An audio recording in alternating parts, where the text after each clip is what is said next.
여기 보면 정치적 방향이나 지향점 혹은 정치적 계획 등을 통치하는데 어디서 찾아볼 것이냐라고 물어본다면 강령이나 당헌 등에서 볼 수 있고, 그 다음에 강령 이외의 자료를 통해 진정한 목적을 한 가지 조심할 것 파악해야 된다라고 했는데, 사실은 이 부분은 조금 문제가 있을 수도 있습니다.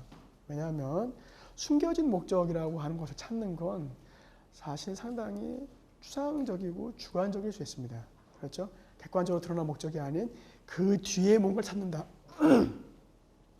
여러분, 형법에서 기본적으로 대외적으로 표시되지 않은 의사, 객관적으로 확인할 수 있는 의사, 이런 것이 아닌 그 뒤에 숨겨진 의도를 찾는다는 것은 상당히 사실은 위험한 사고임에도 불구하고 우리 헌법재판소는 진정한 목적이라고 하는 마치 중세시대의 진의에 대한 조금은 형식적인 측면에서 접근하는 것이 좀 더 낫지 않았을까. 그런데 진실 발견이라고 하는 이런 요소가 개입된 것은 조금 아쉽다는 생각이 듭니다. 어떻게 해야 사실 진의를 발견하는 거예요? 대체 이것이 한번 생각해 볼 문제라고 생각이 들고요. 자, 그 다음 정당의 목적뿐만 아니라 정당의 활동이, 자, 정당의 활동은 뭐가 정당의 활동인데요? 정당은 하나의 단체인데, 이때 정당의 활동이라고 하는 것은 정당의 구성원, 대표 또는 의원들을 전체적으로 파악하는 것이지 특정인만 보는 것은 아닙니다. 그래서 우리 헌법재판소 표현은 정당에게 귀속시킬 수 있는 활동 일반이라는 표현으로 해서 정확히는 누구의 활동이 정당의 활동으로 귀속될 수 있는지에 대해서는 구체적인 사안마다 보는 것으로 평가하고 있습니다. 예컨대 정당 소속의 의원이 정당의 입장에서 무엇인가 활동을 한 것. 그러니까 단순히 국회의원이 기본적으로는 국민의 대표이기 때문에 국회의원의 행동을 전부 다 정당의 행위로 볼 수는 없습니다. 그런데 정당 소속 국회의원으로서 정당을 대표해서 뭔가 했다고 할 수 있는 표시가 있으면 정당의 활동으로 볼 수가 있고요. 개인적 차원에서 한 것이라고 한다면 당연히 정당의 활동으로 보지 않습니다. 그래서 여기 보시면 당대표 활동, 대의국민 당대회와 중앙위원회 활동, 집행국민 최고위원회 활동 등등등을 정당의 활동이라고 볼 수 있죠. 예컨대 어제 새누리당 비상대책위원회 인준하려고 했는데 안 됐잖아요. 그게 정당의 활동인 거죠. 구체적인 내용이라고 볼 수 있는 것들.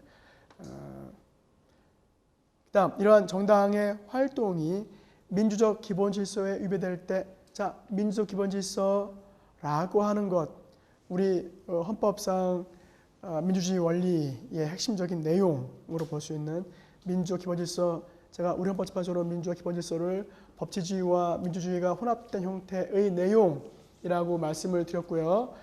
우리 헌재가 말하는 민주적 기본 질서, 기본적으로는 정치적 견해들이 각각 상대적 진리성과 합리성을 지닌다. 어떤 거예요? 다원적 세계관에 입각했다. 즉 특정, 1인 독재 이런 것들을 배제하는, 그러니까 기존의 판례의 내용에 비해서는 다원적 세계관이라고 하는 표현이 조금 더 들어간 게 특징이고요. 모든 폭력적 자의적 지배를 배제하고, 여기부터는 이제 기존의 우리 헌법재판소가 민주적 기본 질서를 무엇이라고 표현했는지에 대한 동일한 서술이고요. 다수를 존중하면서도 소수를 배려하는 민주적 의사결정과 자유평등을 기본 원리로 구성되고 운영되는 정치 질서를 말한다. 구체적으로 국민주권, 기본적 인권의 존중, 기본권 보장, 권력 분립, 복수, 정당, 도장 없습니까? 아니죠. 사법권의 독립, 그 다음에 자유 경제 질서, 자유시장 경제 질서 등등도 민주적 기본 질서에 포함되는 내용입니다. 그런데 우리 헌법재판소는 이 민주적 기본 질서라고 하는 내용은 정당 해산과 관련돼서는 정당 해산이라고 하는 상당히 반민주적인 제도를 실현하기 위해서는 엄격하게 해석해야 된다라고 해서 아까 그 내용이 완전히 다 나온 것은 아니고 특히 뭐와 관련돼서 정당 해산과 관련된 내용만이기 때문에 그렇게 많이 나온 것 같지는 않습니다. 기본적으로 민주적 기본질서라고 하면 우리 헌재가 밝힌 입장에 따르면 조금 더 내용이 있는데 여기서는 그냥 예시적으로만 언급한 것이 아닌가 싶습니다. 자, 그 다음 민주적 기본질서에 위배될 때 이때 위배라는 것은 어떤 개념이냐? 실질적인 해악을 끼치는 구체적 위험이 있는 경우를 위배될 때라고 보고 있습니다. 네. 민주적 기본질서에 대하여 실질적인 해악을 끼칠 수 있는 구체적인 위험성을 초래하는 경우가 민주적 기본질서에 위배된다라고 하는 표시입니다. 그러니까 단순히 추상적 위험만은 안 되고 현실적으로 어떤 위험들이 존재하는지가 파악이 되어야 한다. 자, 이렇게 민주적 기본질서에 위배되면 해산할 수 있느냐? 아니요. 우리 헌법재판소는 여기에 더해서 비례 원칙에 따라 라고 하는 요건을 하나 더 더했습니다. 네. 뭐와 비슷하냐면 여러분들이 탄핵 심판에 있어서 대통령이 헌법과 법률에 위반되었다, 헌법과 법률에 위반되는 조치를 취했다 하더라도 언제 탄핵을 결정해요? 그냥 결정하는 게 아니라 언제? 이유가 있을 때가 뭐예요?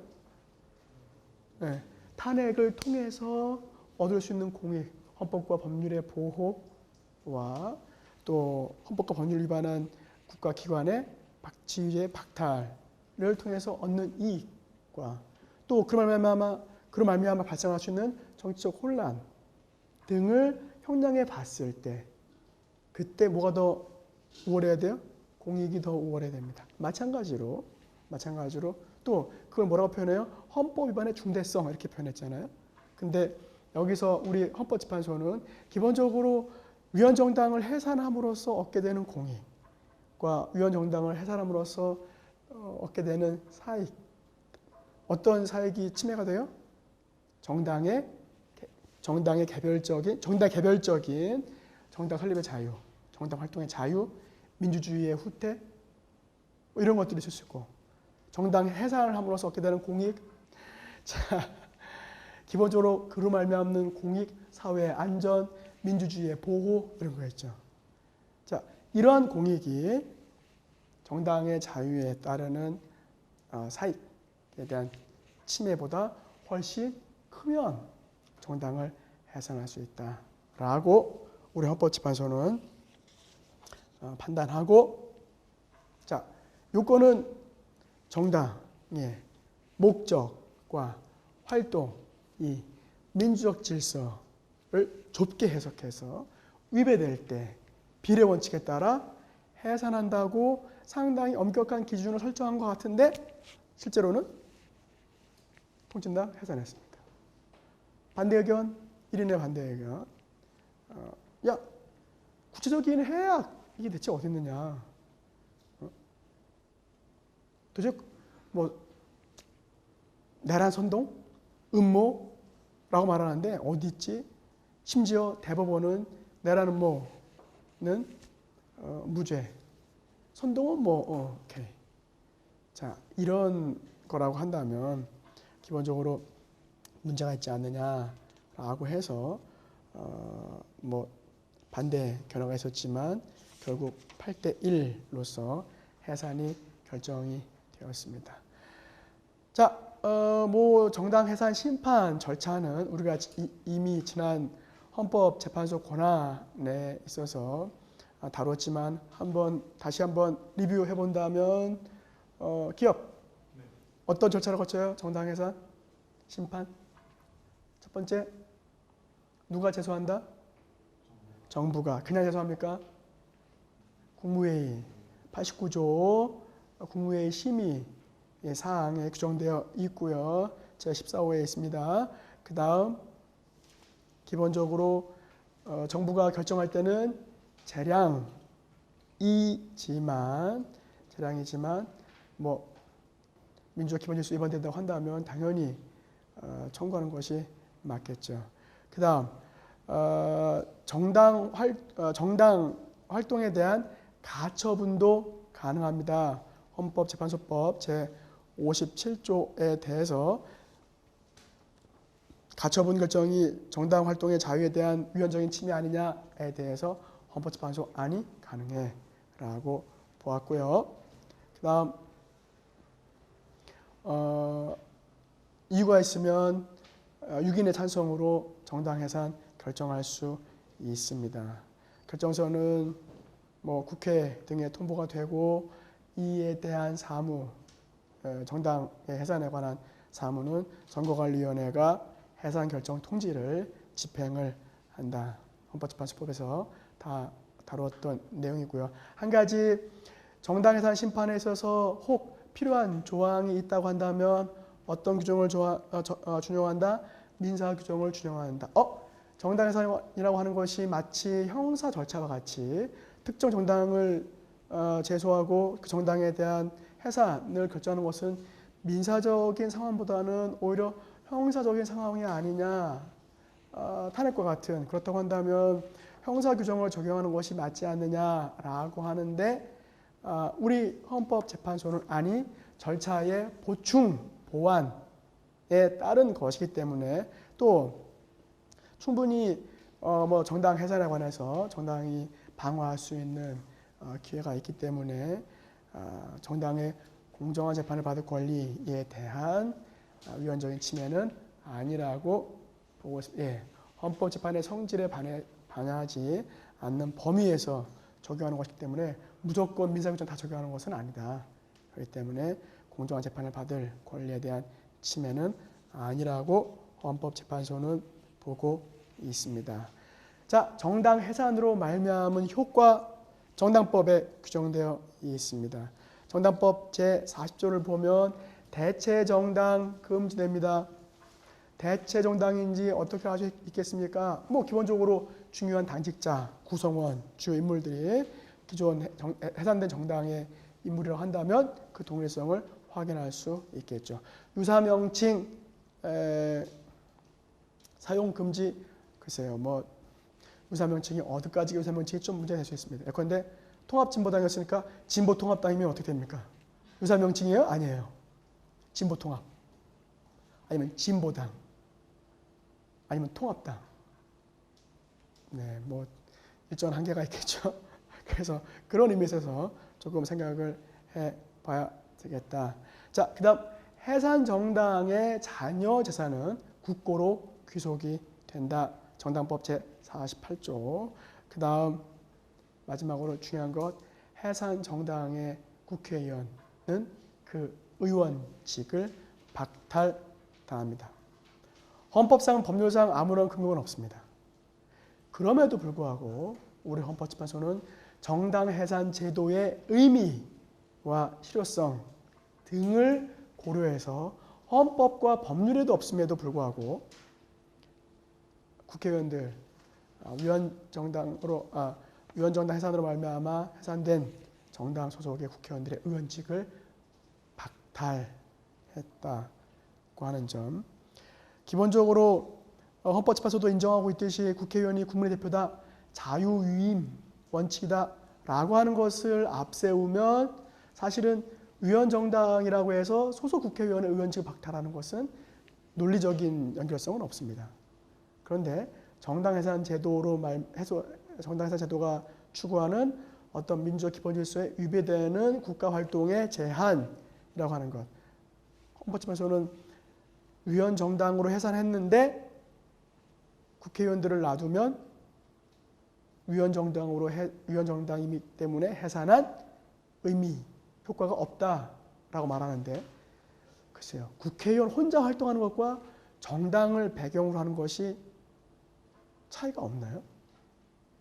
그런 의문이 듭니다. 다만 이제 이해는 할 수 있어요. 예컨대 국회의원의 자격이 있으면 어때요? 국가의 중요한 사안들을 다룰 수 있잖아요. 정보들을 다룰 수 있고. 그런데 그것들을 예컨대 반국가 단체, 북한에게 넘겨준다라고 하면 뭐 문제가 될 수 있겠죠. 그런 의미에서는 받아들일 수가 있겠습니다.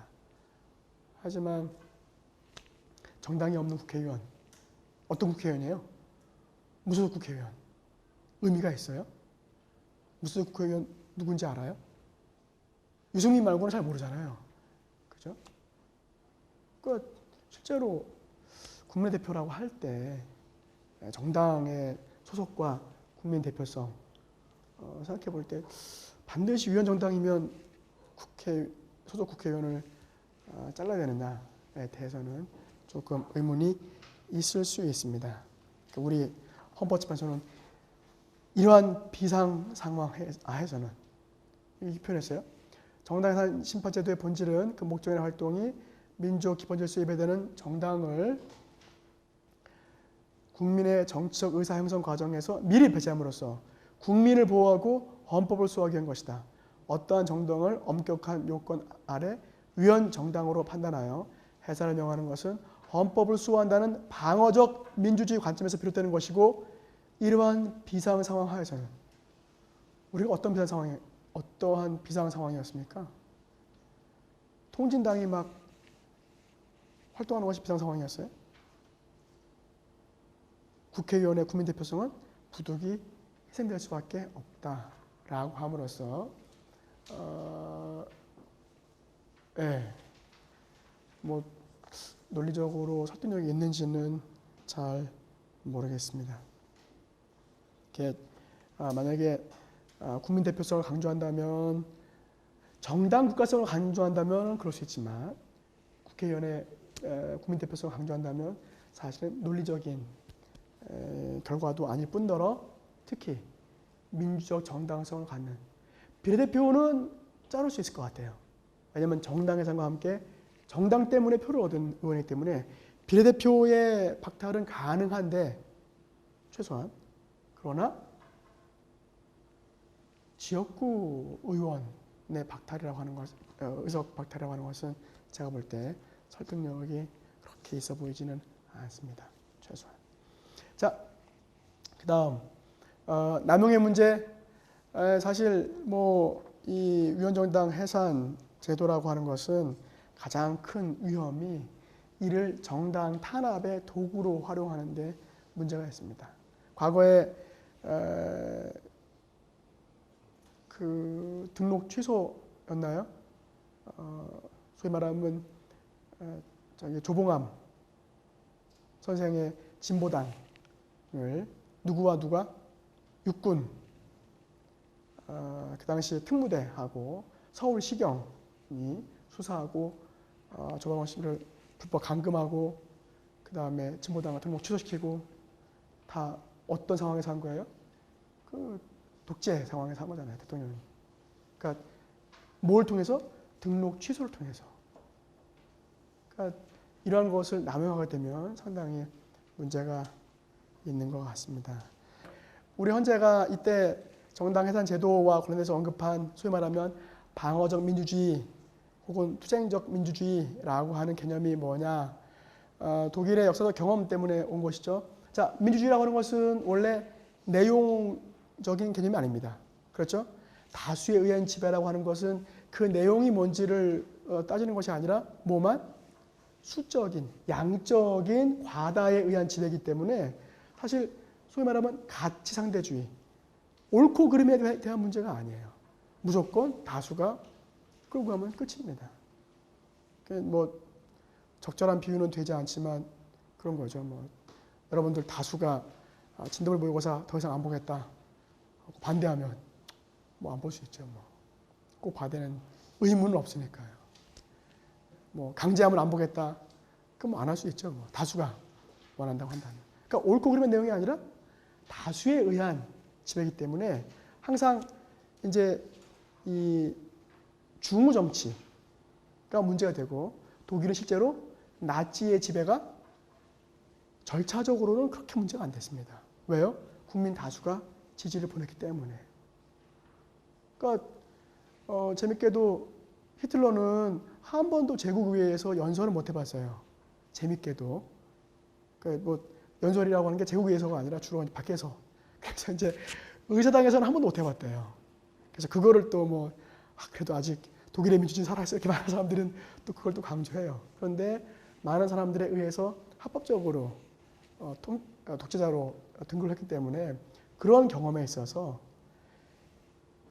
민주주의의 가치를 부정하고 민주주의를 부정하는, 그래서 민주주의를 부정하기 위해서 민주주의 절차를 활용하는 소위 민주주의의 적에게는 민주적인 일정한 자유를 허용하지 않는다는 게 방어적 민주주의, 투쟁적 민주주의라고 하는 것입니다. 대표적으로 독일은 몇 가지 제도가 있는데 첫 번째는 위헌정당 해산입니다. 우리 헌법이 도입하고 있는 똑같은 민주적 기본 질서에 독일 용어의 표현으로는 자유적 민주주의 이렇게 나와 있습니다. 자유민주적 기본 질서, Freiheitliche Demokratische Grundordnung이기 때문에, 그러니까 자유주의와 민주주의의 기본 질서에 위배되는 정당은 뭐예요? 민주주의를 파괴하는 민주주의 적이기 때문에 자유를 인정하지 않는다. 두 번째, 단체 해산. 정당뿐만 아니라 모두 단체도. 우리는 그런 건 아니죠. 그다음에 세 번째로 기본권 실효. 무슨 말이냐? 원래 기본권을 개인에게 보장해야 돼요. 근데 민주주의를 부정하기 위해서 자유를 인정한다. 어떤 자유? 결사의 자유, 단체 행동, 혹은 표현의 자유 등을 이용하는 경우에는 이런 기본권을 인정하지 않았습니다. 기본권 시효는 제 기억으로는 아직 독일에서 한 번도 적용한 적은 없습니다. 위헌정당은 있습니다. 하지만 그때도 상당히 고민해서 했어요. 최근에 소위 말하면 신나치 NPD 당의 위헌정당 제소에 대해서 독일 연방헌법재판소는 과정상 국가가, 그러니까 이제 우리식으로 말하면 국정원이 너무 많이 개입했다라고 해서 절차를 중단시켰어요. 이거 우리 안 받을래. 각각 중단하고서 보내버렸어요. 왜냐하면 소위 뿌락지들이 너무 많이 들어가서 이제 NPD, 나치당에 대한 문제점을 계속 증거 자료로 내니까 그것을 받아들이지 않았습니다.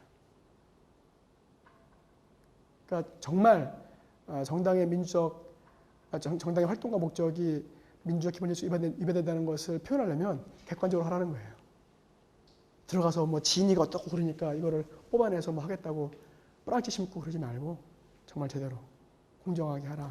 이런 의미에서 받지 않았는데, 그러나 다시 최근에 이 NPD에 대한 위헌정당 해산 시도는 계속되고 있습니다. 워낙 뭐 폭력정당이기 때문에 그러니까 그런 정당도 국민들이, 그러니까 헌법재판소가 함부로 없애지 않고 국민들의 정치적 반향을 보면서 합니다. 자, 그런 점에 있어서 조금 아쉬움이 남는 부분이 있습니다. 자, 이러한 방어적 민주주의의 한계, 재밌는 게 자기 모순이에요. 그렇죠? 민주주의를 실현하기 위해서 반민주적으로 일정한 세력을 꺾는 자기 모순의 한계가 있고요. 두 번째로는 이러한 위헌정당 해산, 기본권 실효, 단체 해산 이런 거는 헌법 기본권적인 측면에서 보면 다 뭐예요? 기본권의 자유의 제한입니다. 그러니까 어떤 원리에 따라야 돼요? 기본권 제한 원리에 따라야죠. 그러니까 방어적 민주주의를 하더라도 기본권 제한 원리에 따라야 되고, 뭐 그런 점에 있어서는 헌법재판소 판례를 좀 긍정적으로 평가할 수 있어요. 왜요? 헌재가 비례 원칙을 왜 동원했어요? 기본적으로 기본권 제한에 관한 원리로서 비례 원칙을 동원했습니다. 그러니까 정당 해산이라고 하는 중요한 기본권 제한이기 때문에 비례 원칙을 동원했다는 점, 뭐 긍정적으로 평가할 수 있겠습니다. 자, 여기까지가 위헌정당 해산까지 또 방어적 민주주의까지 지금까지 우리 헌법상 기본 원리인 민주주의 원리에 대해서 이야기를 드렸습니다. 그 다음 이제 국제평화주의. 뭐 국제평화주의라는 넓은 의미의 개념, 원리를 상정하고 있지만 구체적인 내용들을 보면 뭐 여러 가지, 왜 제가 이제 국제평화주의라는 개념 하에 다 묶었냐면 뭐 우리나라 상황뿐만이 아니라 대외적인 상황과 관련된 것들이기 때문에 제가 그냥 하나로 묶었습니다. 뭐 여러분들 가지고 있는 교과서나 교재에서는 달리 언급될 수도 있습니다. 그렇지만 여기서는 제가 그냥 국제평화주의라고 하는 것으로 다 묶었다는 점. 첫 번째 영토조항입니다. 제3조. 자, 기업군. 제3조.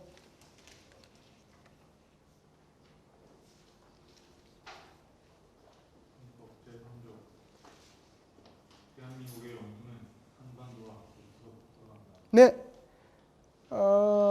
그냥 형식적 의미로 본다면 영토라고 하는 것은 헌법의 효력이 미치는 공간적 범위 이렇게 말할 수 있습니다. 그렇죠? 뭐 인적 범위 하면 어떻게 되는 거예요? 기업군? 헌법의 효력이 미치는 인적 범위는 뭐예요?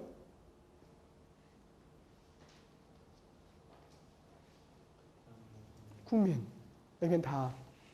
그죠? 자, 그런 면에서 뭐 2조와 3조 그렇게 구분할 수도 있는데 재밌는 건 기업, 영토 조항이 반드시 필요해요. 예컨대 제가 강대국이에요. 영토 조항이 필요할까요? 나 가진 건 무기밖에 없어. 핵무기. 나를 건드릴 수 있는 아무도 없어. 중국은 영토 조항이 필요할까요? 안 필요할까요? 러시아는 영토 조항이 필요할까요? 안 필요할까요? 미국은 영토 조항이 필요할까요? 안 필요할까요? 네. 저는 필요 없을 것 같아요. 왜요? 다 먹고서 내 땅 하면 돼. 영토 조항이 뭐가 필요해요? 물론 이상적인 우리 기업군 같은 사람만 있으면 좋겠어요. 서로 이렇게 남의 거 뺏지 않고.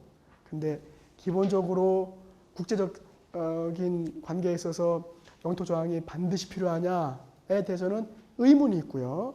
이 영토 조항에 대해서 유진호 박사가 헌법회의라는 책에서 이거를 둔 거에 대해서 설명을 했습니다. 사실 필요 없다. 반드시 둘 필요는 없어. 주로 어디에 영토 조항이 있어요? 연방 국가의 영토 조항들이 많습니다. 영국이나 혹은 프랑스령 이런 여러 다른 식민지령 등을 둔 국가는 필요해요. 왜냐하면 그 땅이 자기 땅이라고 주장하기 위해서. 그런데 사실 패권주의 국가들이라고 한다면 필요 없습니다. 그렇죠? 그런데도 둔 이유에 대해서 유진호 박사는 뭘 강조하려고 했냐면 북한도 우리 땅, 대한민국 영토라고 하는 전체 하나의 국가라고 하는 점을 강조하기 위해서 두었다는 점을 인정을 했습니다. 그래서 제가 넣었나요 혹시? 안 넣었나요? 아 그래요. 예. 거기 보면 유진호 박사 기술이 이렇습니다. 대한민국 헌법은 결코 남한에만 시행되는 것이 아니고 우리나라의 고유의 영토 전체에 시행되는 것이라는 것을 명시하기 위하여 특히 본조를 설치한 것이다. 그리고 헌법에 영토에 관한 규정을 설치하였으므로 영토의 취득과 상실에 관하여서는 헌법의 개정을 요함은 물론이다. 라고 해서 유진호 박사는 두 가지 점에서 하나는 북한에도 고유 영토로서 헌법이 시행될 것이고 두 번째 영토의 취득과 상실에 대해서는 반드시 헌법 개정을 해야만 한다라고 하는 점을 유진호 박사는 그 의미에 대한 의사를 밝히고 있습니다. 예컨대 헌법 해석할 때는 제정자 의도서라면은 이런 내용들이 근거로 제시가 될 수 있을 것입니다. 왜 영토 조항을 만들었냐라고 하는. 자, 뭐 영토의 의미를 헌법적인 효력이 미치는 공간적 범위, 그 다음에 제정자 의사에 따르면 기본적으로 북한에도 헌법적 효력이 미친다고 하는 것을 인정하기 위한 것라고 볼 수도 있고 좁은 의미로는 자, 희창 영토가 공간적 범위 전체입니까? 영토란 개념이. 아니면 영토 말고 뭐가 있어요? 공간으로서는 땅만 있나요? 영해도 있고요. 또 뭐도 있어요? 영공도 있고요. 그렇다고 한다면 이 3조의 의미는 영해, 영공은 아닌가요?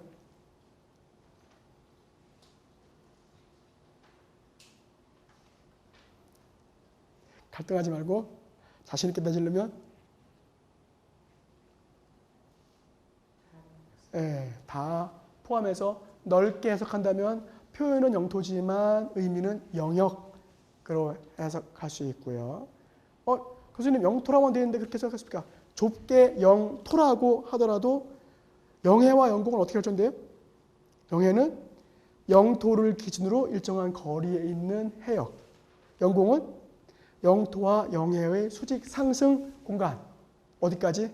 우주까지가 아니라 실질적으로 통치력이 미칠 수 있는 실질적인 지배 공간적 범위라고 한다면 영토는 뭐기 때문에 영해와 영공을 결정하는 기준이기 때문에 좁은 의미로 볼 수도 있고 넓은 의미의 영역으로도 볼 수 있습니다. 자, 구체적으로 우리 법률에서는 그러면 영해와 영공을 어떻게 규정하고 있느냐?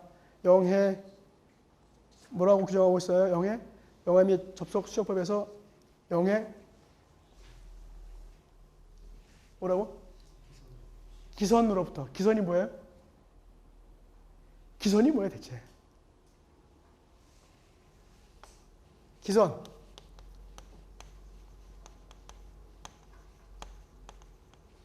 아마 이게 그 간조 때, 물 빠졌을 때 그 기준점으로부터 아마 이렇게 어디까지?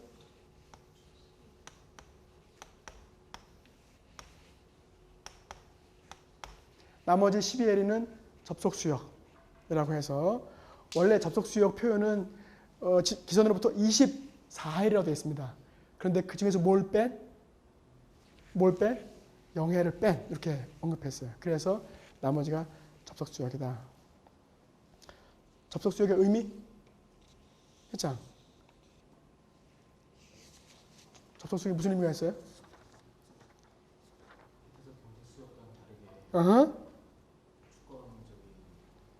조치들을 할 수 있어요. 예를 들면 관세, 출입국 관리 등을 할 수 있는 범위가 접속 수역입니다. 그리고 제재를 가할 수 있는. 그런데 중국 어선들은 못 잡죠. 네, 아쉬운 점이 있습니다.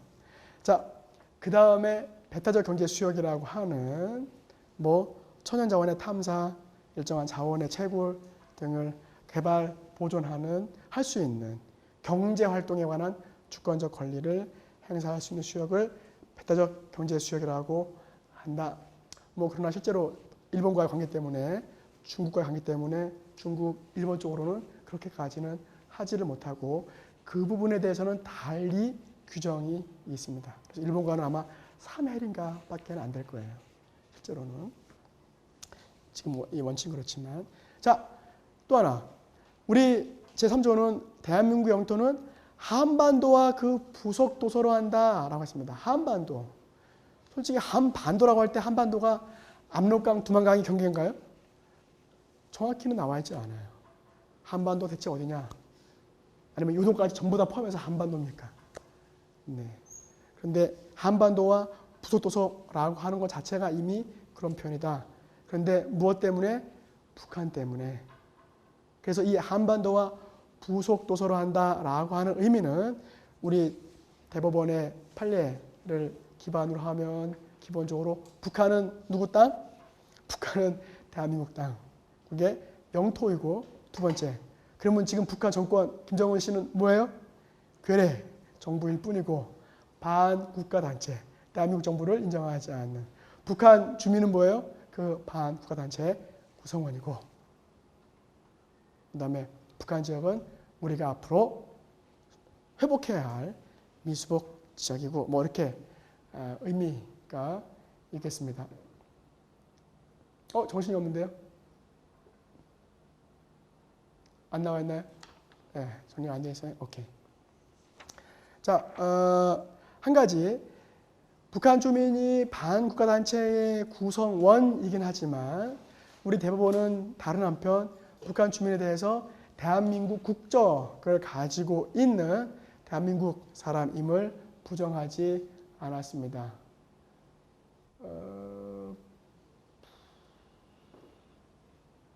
네, 그 다음 이렇게 보는 것 것 때문에 이제 바로 이제 하게 될 제4조 평화통일 조항과의 문제가 발생을 합니다. 원토 조항 아까 지금 우리 이제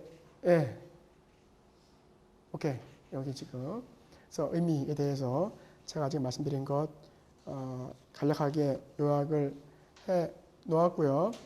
한 가지 이와 관련해서 이제 4조가 약간 해석이 있어서 3조와의 갈등을 일으킵니다.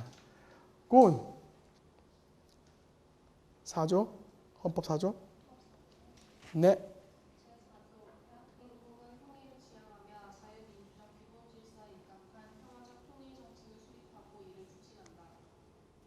네. 질문. 대체 누구랑 통일하려고 하는 거예요? 북한하고. 북한은 통일해요? 반국가 단체예요? 예. 대법원 판례, 헌법재판소 판례에 따르면 반국가 단체예요. 근데 반국가 단체는 통일할 대상입니까? 아니면 처벌할 대상입니까? 네. 그러면 4조는 문제가 있는 조항 아닌가요? 이게 이제 3조와 4조의 의미의 갈등이라고 할 수 있겠습니다. 한 가지 여러분, 연역적으로 보면 3조는 본래 처음부터 있었던 조항이고 4조는 언제 제정됐어요? 4조는 언제 나왔죠? 언제?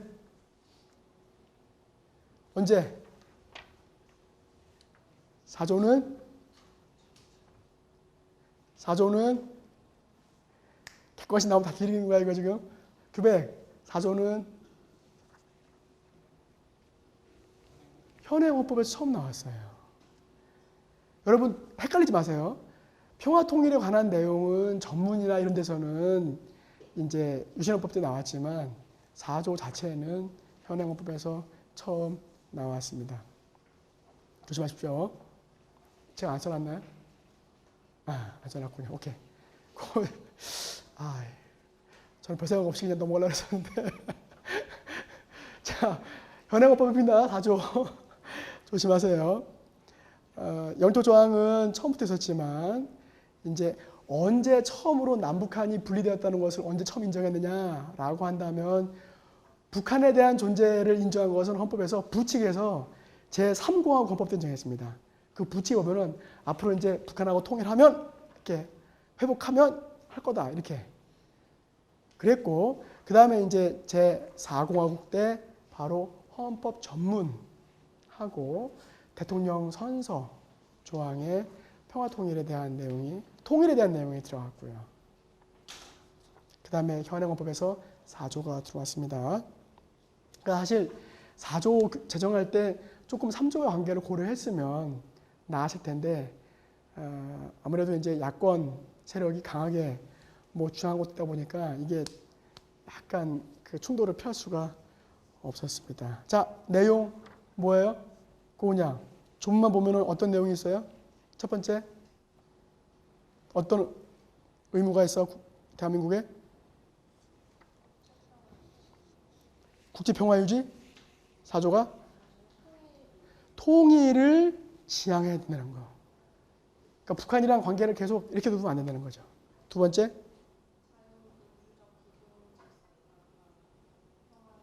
자, 그렇다고 한다면 통일을 하되 통일의 과정과 내용이 어때야 돼요? 자유민주적 기본 질서에 입각한 평화적 통일이라고 하는 점. 자, 자유민주적 기본 질서 또 나왔죠? 그래서 요 내용 자유민주적 기본 질서 조심하시기 바랍니다. 즉 북한과의 통일 협의 과정에서 자유민주적 기본 질서는 우리 헌법 자체로는 보장해야 될 마지노선임을 헌법 제4조가 규정하고 있습니다. 자, 자유민주적 기본 질서 혹시 제가 표시했나요? 이미 다른 내용이기 때문에 아까 언급했던 그 정당 해산 결정에서 내용과 마찬가지로 반국가단체 1인 독재, 1당 독재를 배제하고 다수에 의한 국민의 자치를 실현하고 자유와 평등 기본 원칙에 의한 법치주의적 통일 질서를 유지하는 것이다. 구체적인 내용이 뭐다? 기본권 보장, 권력 분립, 의회민주주의, 복수정당제도, 선거제도, 그다음에 사유재산과 시장경제를 골간으로 한 경제질서, 마지막으로 사법권 독립 등이 구체적으로 보장되어야 할 내용입니다. 자, 제가 잠깐 말씀드렸죠. 중간에 사유재산 제도를 골간으로 한 경제질서라고 하는 표현은 탄핵 심판 때는 싹 없어졌다가 다시 최근 판결에서는 나왔다라고 하는 점. 그래서 우리 현재는 다시 사유재산 제도를 골간으로 한 시장경제질서는 기본적인 자유민주적 기본질서의 요소로 보고 있는 것 같습니다. 사실 왜 경제질서를 집어넣었습니까? 라고 물어본다면 우리는 경제학이 없으니까 정책학. 네. 왜 자유시장 경제질서가 중요해요? 자유민주주의에.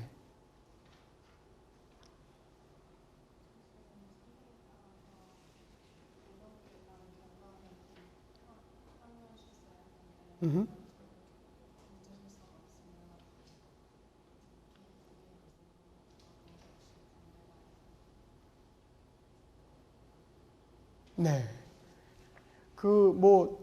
그냥 이야기한 대로 혹은 지금 취지와 마찬가지로 밀턴 프리드만이라고 하는 법사학자 또 이야기하기를 기본적으로 자유라고 하는 것의 기초가 뭐냐라고 할 때 경제적 자유가 없으면 자유라고 하는 것을 얻기가 쉽지 않다. 또 우리 역사적 발전 과정을 보더라도 무엇이 발전하면서 자유가 발전했어요? 재산권이 발전하면서, 그죠? 상업이 발전하면서, 경제가 발전하면서 소위 말하면 민주주의가 발전을 하게 되었습니다.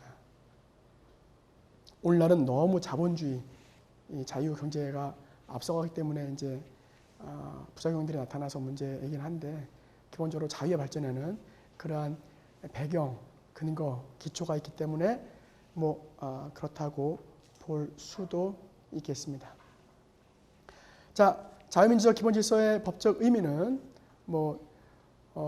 우리 헌법이 갖춰야 될 기본 제도이기도 하고 통일 헌법이 갖춰야 될 기본적인 근거이기도 하다. 이렇게 말씀드릴 수 있겠습니다. 자, 다시 아까 잠깐 얘기했던 3조, 4조는 그러면 서로 조화롭게 구성될 수 있느냐? 두 번째, 북한의 법적인 지위를 우리가 헌법적으로 볼 때 어떻게 이해해야 되느냐라고 하는 것이 헌법 파기에 있어서는 상당히 어려운 난제이기도 합니다. 아까 그 절차 과정을 좀 보여줄래요? 네. 72년 이제 유신 바로 직전에 북한 상황을 좀 더 강조하고 통일 대비를 이유로 유신을 이끌어냈죠. 이러면서 자주 평화 민족 대단결이라고 하는 통일 원칙이 천명이 되었습니다. 그 다음에 사실 유신이라고 하는 것은 실제로는 남한에서의 독재를 구축하기 위한 하나의 이제 명목이었지 그것이 실질적으로 효과를 받느냐는 여러분들이 역사적인 결과를 통해서 알 수 있고요. 1990년에 남북 교류 협력에 관한 법률이 처음으로 제정이 됩니다. 그리고 북한을 대등한 통일의 당사자로 인정합니다. 이렇다면 사실 이것은 헌법에 위반되는 거죠. 몇 조에? 3조에 위반되는 겁니다. 그렇죠? 3조에서 영토 조항에 근거하면 북한은 반국가 단체이고 그 다음에 괴뢰 정부인데 통일의 대등한 당사자가 아닌데도 불구하고 그 다음에 1991년 남북한이 동시에 유엔에 가입합니다. 이때 헌법재판소는 유엔에 가입했다고 해서 우리가 국가 승인을 한 것은 아니다 라고 글쎄요.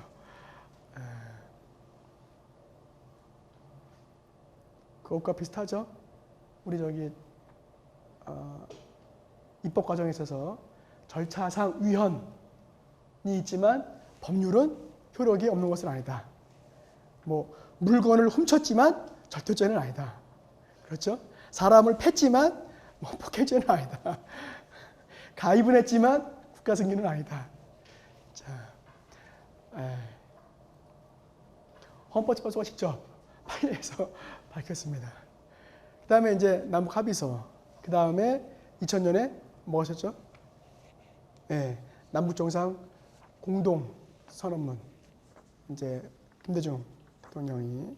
그 다음에 2005년에 남북관계 발전 기본법.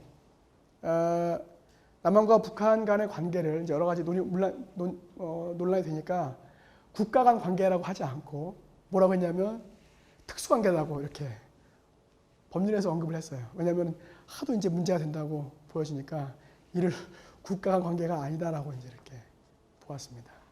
그 다음에 남북 정상 공동선언을 다시 했지만 그 뒤로 여전히 더 이상의 진전은 보여지지 않고 있습니다. 그러다 보니까 여전히 3조와 4조를 어떻게 볼 것인지 문제가 되는데요. 한 가지 3조와 4조를 헌법적인 차원에서 보면 4조와 관련된 평화통일 조항들은 다른 조항 내용들 뭐가 있어요? 아까 대통령 선서 69조, 또 대통령의 의무 66조 사항인가요? 몇 항이죠? 66조 3항, 그 다음에 헌법 전문 등등등 조문상으로는 평화통일이라고 하는 것이 상당히 강력하게 주장되고 있고 뭐만 문제인 거예요? 영토조항만 문제인 거예요. 해결 방법은 어때요? 기업? 영토조항 꼭 필요해? 싹 지우면 아무런 문제 없어요. 그런데 영토조항은 있어야 된다 라고 주장하신다면 뭐 알겠습니다.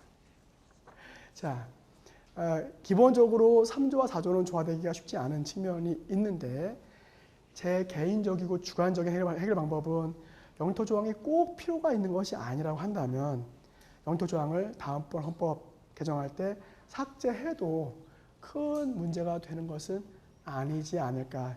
제가 패권주의를 표시하겠다는 것이 아니라 규범적인 부조화를 이루고 있는 문제가 있다고 한다면 삭제해서 큰 문제가 없다고 한다면 평화통일은 지향하고 영토조항은 빼도 문제가 없지 않은가 하는 것이 제 개인적인 생각이고요. 그 밖에 다른 선생님들께서는 견해들이 많이 갈리십니다. 예컨대 이거는 3조와 4조는 발생이 다르기 때문에 서로 다른 의미다라고 보시는 분도 있고요. 그거는 그 당시 견해 그 입장을 반영한 것이지. 또 다른 분들은 실제로 영토조항은 거의 의미가 없는 건 아니냐. 남은 평화통일 조항들이 더 뭐 의미가 있는 것이다. 소위 말하면 헌법의 실질적인 개정 효과가 있는 것 아니냐. 이렇게 보시는 분도 있고요. 또 어떤 분은 3조는 통일 이후에 의미가 있는 조항이 아니냐라고 보시는 분도 있고요. 뭐 여러 가지 견해들이 있습니다. 자, 헌법재판소는 북한을 어떻게 보고 있느냐? 여러분들은 이제 시험적인 수험적 측면에서 봐야 하기 때문에 우리 헌법재판소는 9.2 헌바 4.8 사건에서 북한은 조국의 평화적 통일을 위한 대화와 협력의 동반자이면서 뭐예요? 대남 적화 노선을 고수하면서 우리 자유민주체제의 전복을 획책하고 있는 반국가단체. 그죠? 전복을 획책하고 있죠. 뭐 통진당을 통해서 또는 핵 개발을 통해서 뭐 아직 글쎄요. 네. 한 가지 이제 뭐 이에 대해서 3조와 4조와의 관계를 결정한 것은 아니다. 뭐라고 하는 뭐 평가도 있습니다만 어쨌든 3조와 4조는 이렇게 조화되기 어려운 측면이 있고요. 다만 여러분들 헌법재판소의 판례가 북한을 이중적으로 그 지위를 인정한 점을 유의하시고요. 그래서 국가보안법도 3조에 따라서 당연히 인정될 수 있고, 뭐 전통적인 견해가 그러는데 저는 개인적으로는 국가보안법은 꼭 3조가 아니라 37조 2항에 따른 것으로 볼 수 있기 때문에 3조 없앤다고 국가보안법 근거가 없어지는 건 사실 아니지 않는가. 근데 이제 전통적인 견해는 국가보안법은 3조의 근거다라고 이렇게 보시는 분들이 있어서 좀 그렇고, 또 우리 헌재 판례에서는 어떤 판례는 국가보안법에서 반국가 단체를 한 번도 북한이라고 지적한 적은 없다라고 언급한 판례도 있어요. 실제로 판례에서는 다 대법원은 특히 반국가 단체로서 북한을 인정하는데도 불구하고 헌재는 야 법률에서는 그렇게 언급하고 있지 않아 라고 설시한 내용도 있습니다. 그러한 점이 있다는 것들 여러분들 조심하시기 바랍니다. 자, 그 다음 교수님 3조 4조 결론 없습니까? 네, 제가 결론 내릴 만한 것은 없고 3조와 4조 부조화를 이루고 있다. 3조는 공간적 효력 범위로서만 의미가 있고 사실 북한에 대해서는 없어도 큰 의미는 없는데 큰 문제는 없는데 이제 유진호 박사 견해에 따르면 북한에게도 대한민국 헌법이 적용된다고 한다는 점이 있기 때문에 그다음에 또 아까 제가 두 번째로 말씀드렸던 소위 말하면 영토의 변경에는 헌법 개정이 필요하다. 이런 의미 때문에 이제 좀 논란이 있을 수 있지 않는가. 하지만 이미 헌법 제정 후 벌써 거의 70년 돼가고 있는데 지금 상황에서 영토 조항의 의미가 얼마나 있을까에 대해서는 개인적으로는 아직 젊은 연구자로서는 큰 의미를 찾지 못해서 3조는 삭제하는 것이 정책적으로 맞지 않을까. 그러면 부조화는 해결이 될 것 같다. 그렇지 않은 한은 아직은 3조에 따른 일정한 부조화의 문제는 남아있다라고 말씀드릴 수 있겠습니다. 자, 제5조입니다. 제5조는 서현양?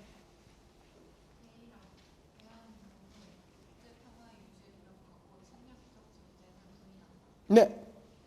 2항?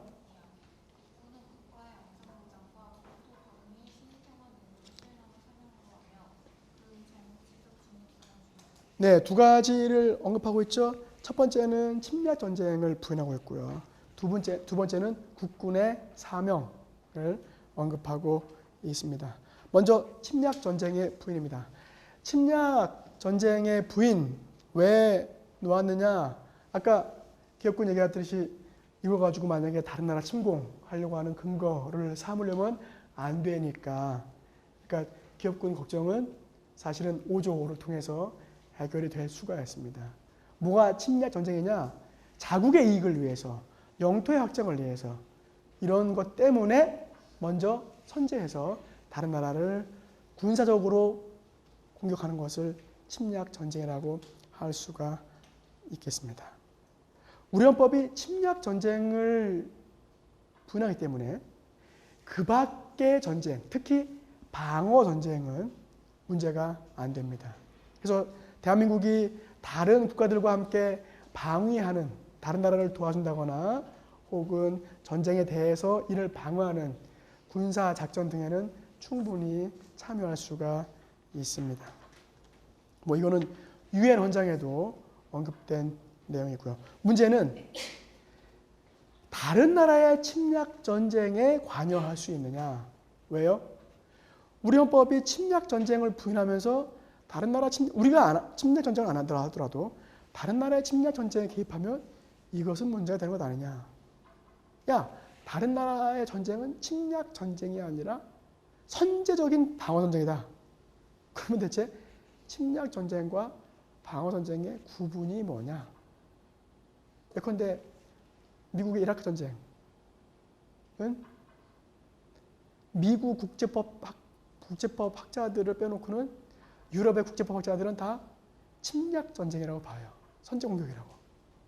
미국 국제법 학자들만 아니라고 그래요.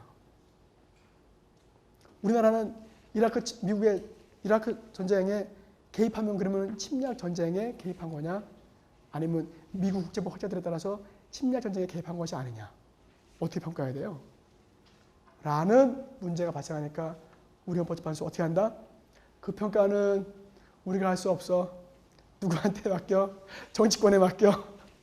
라고 해서 의회, 국회, 대통령 등 정치적으로 판단할 수밖에 없다고 판단을 유보했습니다. 왜요? 정치적 평가에 헌법재판소가 개입하기가 상당히 부담스러웠기 때문입니다.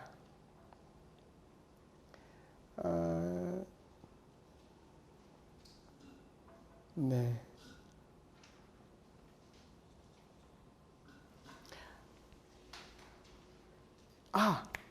제가 한 가지 빼놓은 게 있네요. 3조 영토조항. 여러분, 우리 헌법재판소는 영토조항과 관련해서 혹시 돌아가셨나요? 영토권 안 달아놨구나. 예. 여러분, 우리 헌법재판소는 영토조항과 관련돼서 영토권이라고 하는 것을 인정할 수 있다라고 했습니다. 영토권을 어떻게 인정해요? 자, 헌법 제3조 뭐예요? 영토에 관한 거예요. 그랬더니 헌재가 영토권을 어떻게 자, 사건은 뭐였어요? 한일 어업협정 체결에 대한 이제 기본권 침해를 이유로 헌법소원 심판을 청구했죠.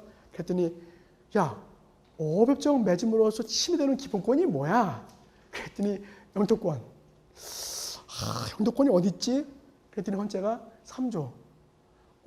3조는 기본권 조항이 아닌데 그냥 헌법의 효력이 미치는 공간적 범위를 정한 것일 뿐인데 그게 왜 기본권이야? 라고 했더니 헌재 얘기가 그거 뭐냐면 야, 우리가 자유를 누리려면 뭔가 전제가 필요하잖아. 마치 재산권 행사를 위해서는 뭐가 필요해? 사유재산 제도가 필요하잖아. 마치 사유재산 제도는 기본권은 아닌 제도 보장으로서 객관적 성격의 것이야. 우리가 어떤 자유를 행사하고 향유하려면 뭐가 필요해? 땅이 필요해. 어떤 땅? 우리나라 땅이.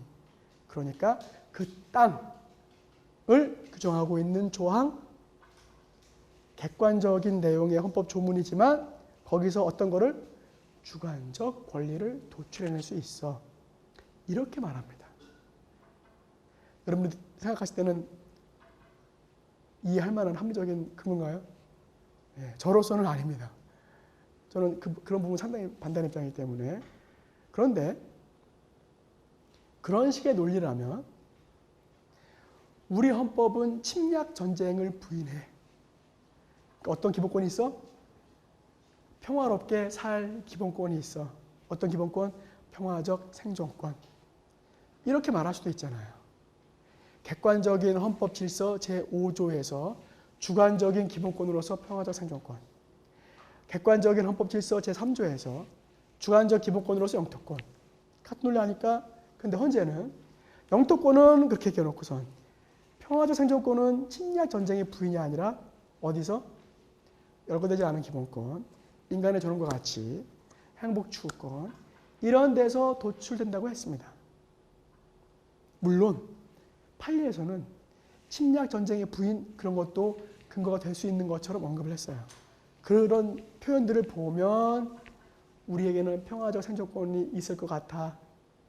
그랬는데 헌재는 어떻게 했어요? 그러한 평화적 생존권마저 나중에 기본권성을 인정하지 않았습니다. 그 뒤로 헌법재판소는 역시 영토권도 따로 인정한 판례는 아직 나오고 있지 않습니다. 그런 점을 생각해 본다면 이러한 객관적인 헌법 조문으로부터 주관적 기본권을 도출해내는 것은 조금 생각을 해봐야 된다라고 말씀을 드려야 되겠습니다.